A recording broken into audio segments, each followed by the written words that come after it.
আসসালামু আলাইকুম প্রিয় দর্শক, আশা করছি সকলেই ভালো আছেন। দর্শক, আবারও হাজির হলাম গুরুত্বপূর্ণ একটি ভিডিও নিয়ে। দর্শক, অবশ্যই ভিডিওটি শেষ অবধি দেখবেন। দেশ এবং দেশের বাইরে হলে সেটিও কমেন্ট বক্সে লিখে জানিয়ে দেবেন, আর অবশ্যই একটি লাইক দেবেন। দর্শক, আপনাদের কাছে ছোট্ট একটি অনুরোধ, আপনারা যদি চ্যানেলে নতুন দর্শক হয়ে থাকে অবশ্যই চ্যানেলটি সাবস্ক্রাইব করে পাশে থাকা বেল বাটনটি অন করে দেবেন, কারণ পরবর্তী নতুন কোনো ভিডিও আপলোড করলে নোটিফিকেশন যাতে দ্রুত আপনাদের কাছে পৌঁছে যায়। প্রিয় দর্শক, আর দেরি নয়, মূল ভিডিওতে যাওয়া যাক। রাজনীতিতে বয়ান বলে একটা শব্দ আছে না, এটা বোঝা দরকার আছে, হাঙ্গের কাজে লাগবে। বয়ান মানে হচ্ছে আপনার ভাবনা বা চিন্তাকে প্রভাবিত করার মতো কথাবার্তা, যা শুনে আপনি বা আমরা সবাই প্রভাবিত হয়ে যাব। যার কাছ থেকে শুনেছেন তার মতো করে চিন্তা করা শুরু করবেন, এটা হইতেছে বয়ান। তাই আসলে রাজনীতি হইতেছে বয়ান তৈরির খেলা। আজকে হাতে নাতে এটা ধরাই দিই। হ্যাঁ, আমার ক্ষুদ্র ভ্রাতার ভগিনীরা জিঙ্কা স্মার্ট হয়ে দিচ্ছে, কয়দিন পর উঠাই আমাকে বুঝাবি, তাই না? আজকে আরো স্মার্ট হবি। আমরা জানি যে আওয়ামী লীগ বয়ান তৈরিতে খুবই পারদর্শী, এটা বলা হয়। আওয়ামী লীগের একটা উদাহরণ দিই। হ্যাঁ, দেখবেন আওয়ামী বয়ান কিভাবে যারা বিরোধী শিবিরে আছে তাদেরকে প্রভাবিত করছে। আসেন দেখি হাসিনা কি বলে নির্বাচন নিয়ে। সেই নির্বাচন হতে দেবে না, হম্বি তম্বি গেল কোথায়? কি বলতেছে হাসিনা? কি নির্বাচন নাকি হইতে দিবে না, হম্বি তম্বি গেল কোথায়? 9টা শব্দ মাত্র, কয়েক সেকেন্ডের কথা। বলেন তো এই কথার সমস্যা কি? কবার পারিচ্ছেন না? নির্বাচন হইতে দিবে না, এটা কথা কে বলছে? বিএনপি বলছে না, বলে নাই। জামাত বলছে না, বলে নাই। পিটার হাস বলছে না, বলে নাই। ইউটিউবাররা বলছে না, বলে নাই। নির্বাচন ঠেকানোর কোনো কর্মসূচি ছিল না কারো, না কারোরই ছিল না। হম্বি তম্বির তো কোনো প্রশ্নই ওঠে না। তাইলে এটা সে বললো কেন? কারণ তার এই কথা শুনলে বিরোধী পক্ষের কারো কারোর মধ্যে পরাজয়ের একটা উপলব্ধি হবে, মনে হবে আরে তাই তো, আমরা তো পারলাম না। এটা প্রবাদে আছে যে সিলে কান নিয়ে গেছে শুনে কেউ কেউ সিলের পিছে দৌড়ায়। কেউ কেউ দৌড়ায়, সবাই না, কেউ কেউ দৌড়ায়। কানে হাত দিয়ে দেখে না কানটা আছে কিনা। এই যে সিলে কান নিয়ে গেছে, এই কথাটাই হইতেছে বয়ান। বুঝা গেছে? সিলে কলে কান নেয়নি, কিন্তু বয়ানে বুঝাই দিল যে সিলে কান নিয়ে গেছে।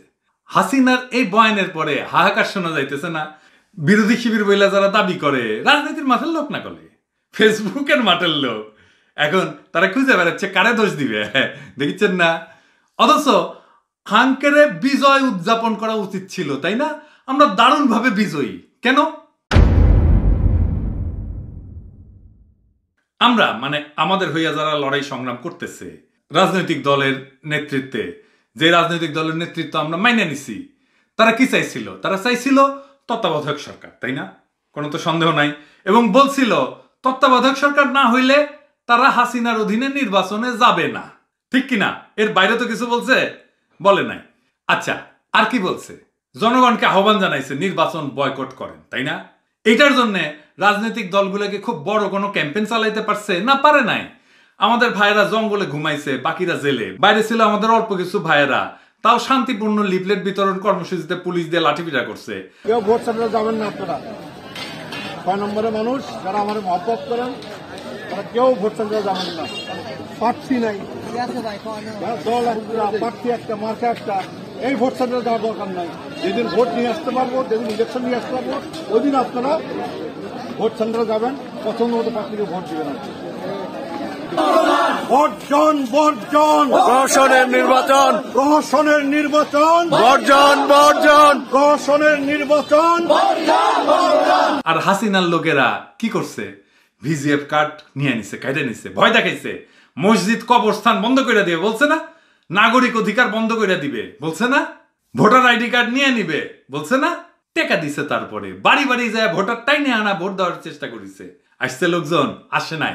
বাংলাদেশের সাধারণ মানুষ সব ভয়, সব চাপ, সব প্রলোভন উপেক্ষা কইরা ভোট বর্জন করেছে।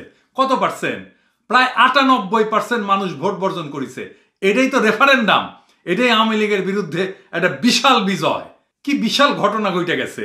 আওয়ামী লীগের সমর্থকরা আসে নাই ভোট দিতে। মোটামুটি তো 30 থেকে 35% ভোটার তো আওয়ামী লীগের ছিল, তাই না? ছিল তো, আমরা সবসময় দেখেছি। তারাও আসে নাই। এই বিজয় কার? এই বিজয় আওয়ামী বিরোধীদের।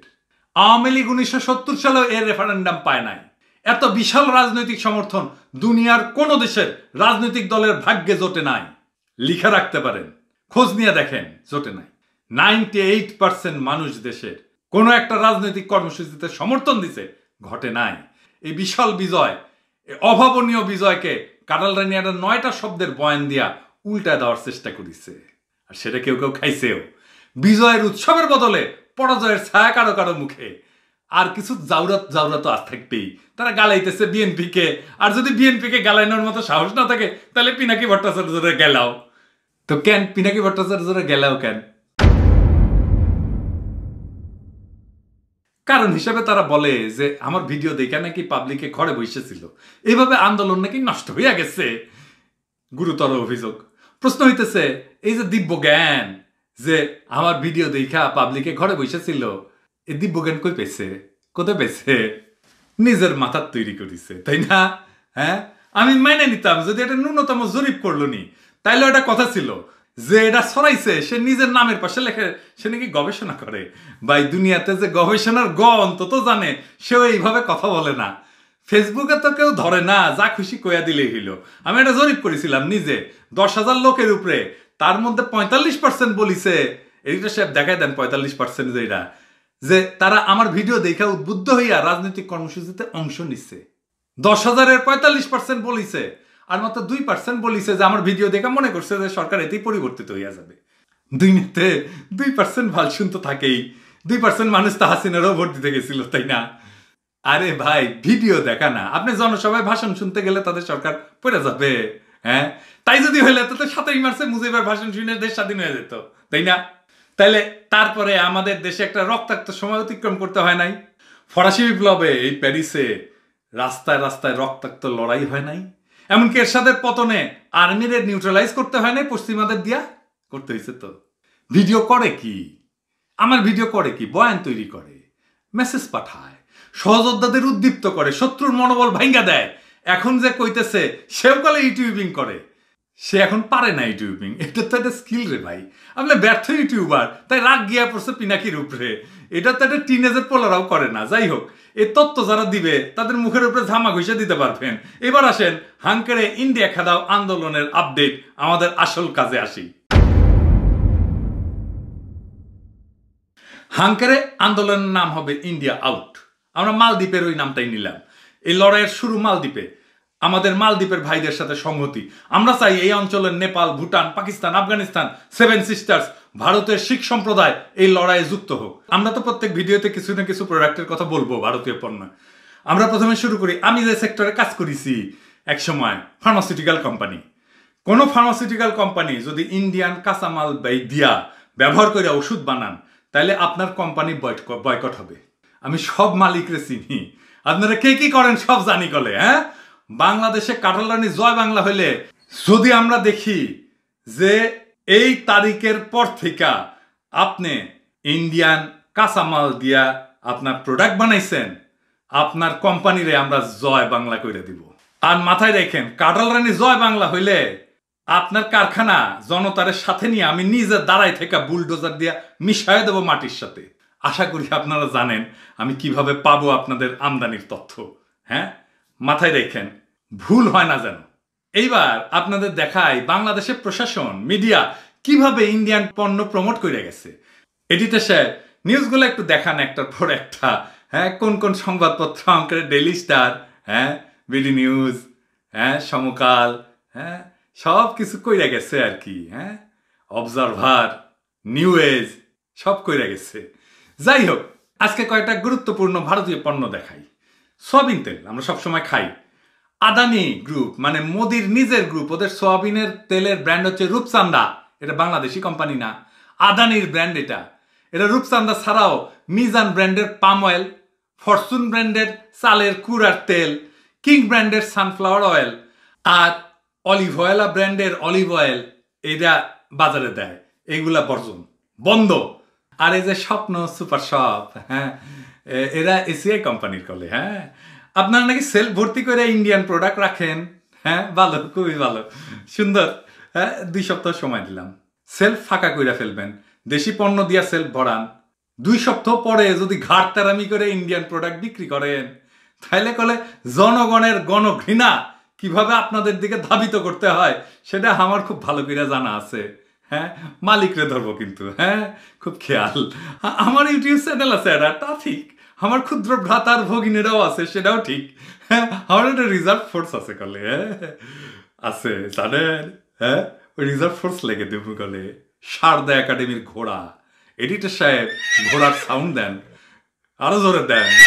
যদি আমার বিখ্যাত থেরাপি পাইতে না চান তাহলে যা কইছি মাইনা চলবেন অক্ষরে অক্ষরে। এবার আসেন আমাদের এই ইন্ডিয়া আউট কর্মসূচিতে কি প্রভাব পড়েছে সেটা দেখি। হ্যাঁ, আমাকে এক ক্ষুদ্র ভ্রাতা এই ভিডিওটা পাঠালো, কলো হাঙ্কের ইন্ডিয়ান বর্জনের বিষয়ে একটা ভিডিও করেছে। তো দেখলাম এই সুন্দরী মাইয়া ইংরেজিত কিবেন কিবেন করছে। তো ইংরেজিত করছে যখন তখন ঠিকই করছে, তাই না? আচ্ছা পালকি শর্মা, আমার টুইটার দেখায় কইলা 50,000 ফলোয়ার, আমি কি টুইটারে ভিডিও ছাড়ছি না ইউটিউবে ছাড়িছি? আমার ইউটিউব দেখাবা না? হ্যাঁ, নাকি ওই টুইটারের ছবিটা পছন্দ হয়েছে? ওটা আমার 10 বছর আগের ছবি। হ্যাঁ, নাকি 1.5 মিলিয়নের বেশি সাবস্ক্রাইবার দেখে ডরাইছো? ইলিয়াস আসিচ্ছে, কথা হয়েছে আমার সাথে, ভিডিও নিয়ে আসিচ্ছে, ওর 2.5 মিলিয়ন ফলোয়ার। বাংলাদেশের সব দেশপ্রেমিক ইউটিউবার আনবি ভিডিও। হ্যাঁ, আচ্ছা পালকি, তোমার কাছে আমার একটা প্রশ্ন আছে। তুমি যে কইলা হাসিনাক বাংলাদেশের মানুষ নির্বাচিত করিছে, তোমার একটু খারাপ লাগলো না? এই যে শ্রীরাধা দত্ত, ওই তো বিজেপি করে, তাই না? বিজেপিরই লোক, তাই না? তোমার দেশেরই লোক, তাই না? সেও তো কাছে যে 10% লোক পর্যন্ত ভোট দেয় নাই। তুমি সাংবাদিকতার ন্যূনতম স্ট্যান্ডার্ডটা মেনবা না? হাসিনা হাঙ্কেরা বড় একটা সর্বনাশ করেছে, জানো? না না, ফ্যাসিবাদ না, ফ্যাসিবাদ তো পরের কথা। ফ্যাসিবাদ না, একজন নারী মিথ্যুক হইতে পারে, রক্ত পিপাসু হইতে পারে, লোভী হইতে পারে, কুটিল হইতে পারে, হিংস্র হইতে পারে, এটা আমরা বাঙালি ছেলেরা জানতাম না। আমাদের জীবনের সবচেয়ে বড় ক্যারেক্টার, সবচেয়ে শ্রদ্ধার ক্যারেক্টার আমাদের মা, আমাদের প্রত্যেকের মা। তার কাছে দুনিয়ার সবচাইতে ভালো মানুষ। আমরা মনে করতাম মায়ের বয়সে সব নারী এরকম স্নেহশীলা, এরকম নির্লোভ, এরকম কষ্ট সহিষ্ণু, এরকম উদার হৃদয়ের মানুষ। আমাদের মনে যে মাতৃমূর্তিটা ছিল না, সেটা হাসিনা একেবারে ধ্বংস করে দিচ্ছে। তার উপরে তোমরা সুন্দরী সুন্দরী মায়াগুলা যদি জাউরামু করো, তাহলে আমরা যাই কই বলো তো? আমার ক্ষুদ্র ভাতারা কই যাবে? হ্যাঁ, আমার ক্ষুদ্র ভগিনীরা যারা আছে, তারা আমাদের সুন্দর সুন্দর মাইয়ারা আছে, ওদের প্রতিও তো তুমি অন্যায় করতেছো, তাই না পালকি শর্মা? এখন যদি মনে করে সুন্দরী মাইয়ারাই জাউরা হয়, তাহলে তো মুশকিল। হ্যাঁ, সাংবাদিকতা করবা, অবজেক্টিভ থাকো। তুমি যদি অ্যাক্টিভিজম করতে চাও তাহলে আসো, অ্যাক্টিভিজম করো আমাদের মতো। সাংবাদিকতার সাইনবোর্ড লাগায় অ্যাক্টিভিজম করলে তো বিপদ রে ভাই। তবে তোমার ধন্যবাদ, আমাদের গুল্লি যে জায়গা মতো লাগিছে সেটা বুঝতে পারিছি। এবার আসেন প্রবাসীদের নিয়ে, আমাদের প্রবাসী ভাই বোনদের নিয়ে আমরা কি করবার পারি? আমরা 1 কোটি বাংলাদেশি প্রবাসী, তাই না? হাঙ্গারের সাথে যুক্ত আছে আমাদের পরিবারের প্রায় 4 কোটি মানুষ, তাই না? বাংলাদেশে আমাদের উপার্জনের একটা অংশ তো 4 কোটি মানুষের কাছে যায় প্রত্যেক মাসে মাসে। আপনারা দেশে টাকা পাঠানোর পরে পরিবারের একটা ফোন দিবেন, ফোন দিয়ে বলবেন যে আমরা রক্ত পানি কইরা, পরিশ্রম কইরা, টাকা উপার্জন কইরা দেশে পাঠাই, মেহেরবানি কইরা এই টাকা দিয়া দুশ্মনের কোনো পণ্য কিনবেন না, দুশ্মনের পণ্য কিনবেন না। 5 কোটি ভোক্তার বাজার মানে এটা মায়ানমারের চাইতেও বড় বাজার। শুধু আমাদের পরিবার, তারাই যদি ইন্ডিয়ান পণ্য বর্জন করে, পুরা দেশ বর্জন করলে যে ইম্প্যাক্ট হবে সেই রকম ইম্প্যাক্ট হবে। আর প্রবাসীদের পরিবার তো মাশাআল্লাহ সম্পন্ন পরিবার, সচ্ছল পরিবার। কি বিশাল প্রভাব পড়তে পারে চিন্তা করেছেন? এই বছর কালে মোদির ইলেকশন, মালদ্বীপ হারাইল মোদি। এইবার যদি বাংলাদেশের রাম ধোলাই খায় মোদি, সে তার ভোটারদের কি উত্তর দেবে? আমাদের এই লড়াইয়ের চাবি কলে আমাদের হাতে, আমাদের পকেটে। কারো উপরে নির্ভর করতে হবে না, আমাদের কোথাও ধর্ণা দিতে হবে না, আমাদের লাঠি গুলি টিয়ার গ্যাস খাইতে হবে না, জেলে যাইতে হবে না, শহীদ হইতে হবে না। এই লড়াইয়ে শুধু গাজী হব আমরা। ইন্ডিয়ার বাণিজ্যিক স্বার্থ খালি মাইর খাবে, পাল্টা আঘাত করতে পারবে না, মাইর হবে, সাউন্ড হবে না। পালকি শর্মা, বাংলাদেশ কি জিনিস টের পাও নাই না? আমাদের মোগলরা পারে নাই পদানত করতে, ব্রিটিশরা পারে নাই, পাকিস্তানিরা পারে নাই, ইন্ডিয়াও পারবে না। বাংলার মাটি দুর্জয় ঘাটি, এই মাটি দিল্লির দাসত্ব মানবে না। মোদির নাকি 56 ইঞ্চি ছাতি। হ্যাঁ পালকি, হ্যাঁ আমাদের সাথে অত বড় না। কিন্তু তুমি জানো বাংলাদেশের সেরা জিনিসটা কি? জানো? জানো না? না, বাঘ।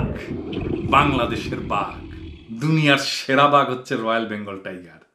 সারা দুনিয়া যত বাঘ আছে না, তার মধ্যে শক্তিতে, শৌর্যে, বিশালত্বে সেরা। এই বাংলার মাটি শুধু রয়্যাল বেঙ্গলেরই জন্ম দেয় নাই, আমাদেরকেও জন্ম দিছে। বাংলাদেশের মানুষের বুকের ভেতরে একটা বাঘ বাস করে, বাঘ। অ্যান্ড দ্যাট টাইগার अभी जिंदा है।